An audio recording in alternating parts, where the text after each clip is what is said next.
Entendes o que estás lendo?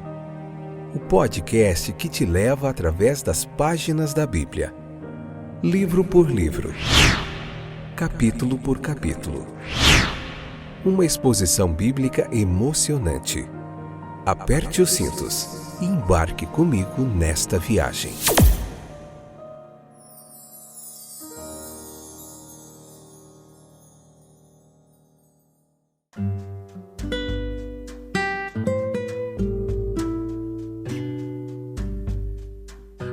Olá, estou de volta, eu sou o Fábio e esse é mais um excepcional episódio do podcast Entendes o que Estás Lendo. Joia demais poder estar aqui novamente, que bom que você voltou, para nós juntinhos meditarmos no texto sagrado da Palavra de Deus. Hoje eu queria que você focasse um pouquinho no versículo 24, no comecinho dessa nossa explanação, essa pregação expositiva, esse estudo textual que a gente faz aqui, capítulo por capítulo da Bíblia Sagrada. Você lê esse versículo 24 do capítulo 20, que diz assim: mas minha vida não vale coisa alguma para mim, a menos que eu a use para completar minha carreira e a missão que me foi confiada pelo Senhor Jesus, que é dar testemunho das boas novas da graça de Deus. O testemunho de Paulo é fantástico. Primeiro que ele diz que foi recebido do Senhor o seu chamado, segundo o modelo da própria missão de Cristo, pela inspiração do Espírito Divino, não por quaisquer meios inferiores, não influenciado por motivos mundanos, no espírito de um testemunho, simplesmente declarando o Evangelho, reconhecendo que o Evangelho da graça de Deus é o poder de Deus para a salvação dos homens. Aqui nós temos um exemplo da vitória sobre o medo, sobre o cálculo egoísta. Nós vemos o exemplo da perseverança no trabalho. A obra do ministério ela nunca termina enquanto houver almas a serem salvas. Havia uma superioridade à influência de tipos de caráter inferiores na Igreja de Cristo. Um homem verdadeiro, ele não se deixará influenciar por opiniões dos outros. O homem espiritual, ele deve lidar com o espírito do mundo e a falta de compaixão da igreja. Ele será, por vezes, incompreendido, difamado. O missionário ele tem uma expectativa viva do futuro. Paulo era constantemente animado pela perspectiva do reino de Cristo em todo o mundo. O verdadeiro missionário ele deve se apropriar do futuro pela fé. O espírito missionário da igreja ele é muito diferente do mero otimismo visionário ou de planos especulativos para a humanidade.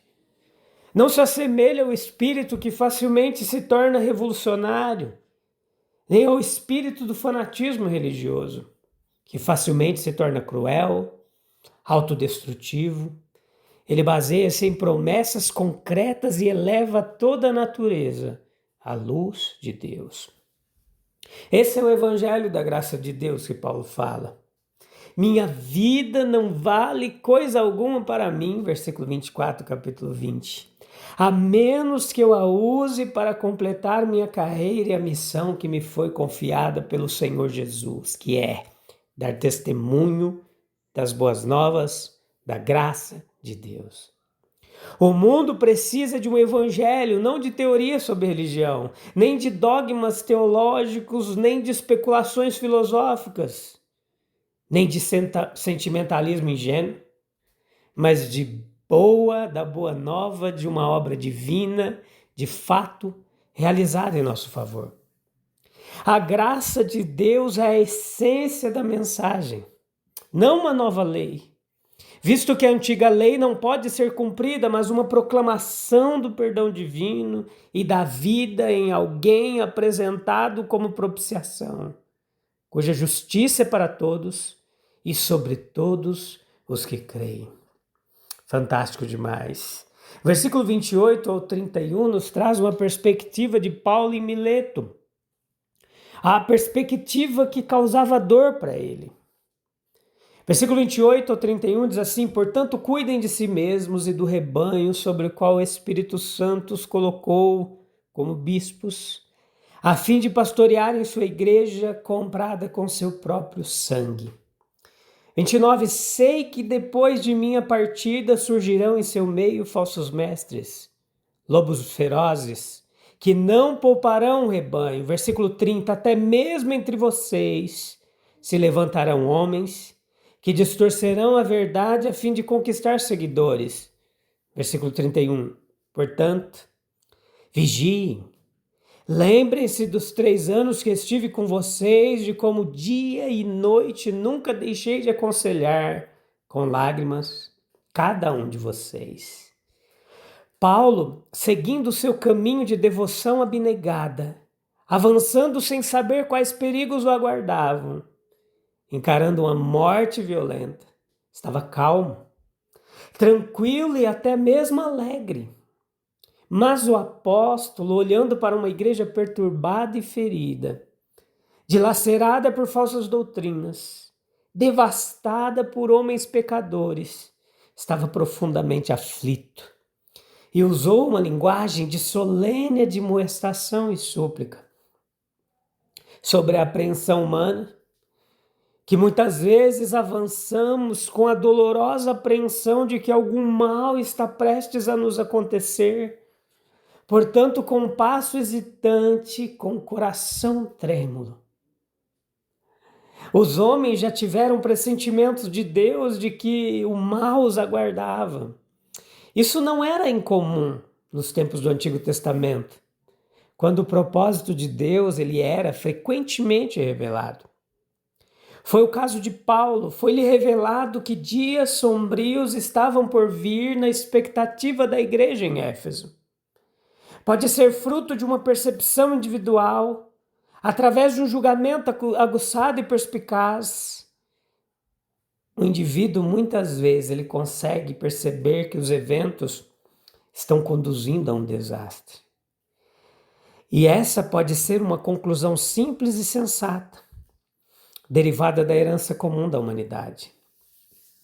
Meus queridos, é certo que sombras escuras, elas cruzarão o caminho que trilhamos, que em breve entraremos nelas. Paulo temia ataques vindo de fora, lobos cruéis entrando, não poupando o rebanho, versículo 29. Um mal interno, pois ele diz, versículo 30, que de vós mesmos se levantarão homens. É isso que a igreja de Cristo tem agora a temer. Os ataques da infidelidade, o convite à imoralidade, vindos de fora, e os perigos mais sutis e perigosos do declínio espiritual, da decadência da fé, das doutrinas prejudiciais, do sopro da mundanidade que vem de dentro. E a atitude dos responsáveis, versículo 28 ao 31, que era que Paulo encarregou solenemente os presbíteros da igreja, como aqueles a quem foi confiada a igreja de Deus, aquele corpo sagrado que o Senhor havia redimido por seu próprio sangue, de fazerem essas 3 coisas. Primeiro, guardar diligentemente o próprio coração, cuidado com vocês mesmos, como diz Provérbios 4:23. Segundo, para vigiar atentamente o espírito e o rumo do seu povo e a todo o rebanho. E terceiro, sustentar a vida dos membros, provendo alimento espiritual, alimentar a igreja de Deus. Meus queridos, se quisermos fazer o que o divino cabeça da igreja nos exige, e se quisermos seguir os passos dos mais devotos de seus servos, versículo 31, nós devemos cultivar um profundo senso de nossa responsabilidade, exercer vigilância constante sobre nós mesmos e sobre aqueles sobre a nossa responsabilidade, e fornecer aquele tipo e medida de verdade sagrada que seja adequada para fortalecer e purificar aqueles a quem nos propomos a ensinar. Aqui nós temos um vislumbre da verdadeira igreja de Cristo. Versículo 28. A igreja de Deus que ele comprou com seu próprio sangue. Existe um significado dessa passagem à luz da história da igreja e das controvérsias atuais. Sobre a espiritualidade da igreja, ela foi comprada com seu próprio sangue. Portanto, não é um organismo externo, nem uma mera ideia, mas ela é composta de almas vivas cuja salvação é assegurada pelo mérito de seu sangue. Não é uma multidão mista, unida por simplesmente um rito formal, mas ao menos professadamente aqueles que participam de Cristo. A mistura do bem com o mal é obra do inimigo que semeia o joio, não da formação original da igreja. Existe uma influência da visão espiritual ou da vida da igreja sobre aqueles que alimentam a igreja, ajudando-os a atentar para si mesmos e para os seus rebanhos, sobre cada membro da igreja, na certeza da graça divina, na manutenção da vigilância sobre o mundo, tanto ao advertir aqueles que contaminam a igreja, quanto ao convidar aqueles que desejam entrar pela porta aberta para a vida eterna. As palavras do apóstolo, elas são consideradas proféticas. Os maiores perigos da igreja sempre surgiram do rebaixamento da concepção do que a igreja é. Foi comprado pelo sangue. Essa figura de linguagem, ela está diretamente ligada à referência à igreja como um rebanho, aos oficiais como supervisores ou pastores e ao seu dever de alimentar o rebanho.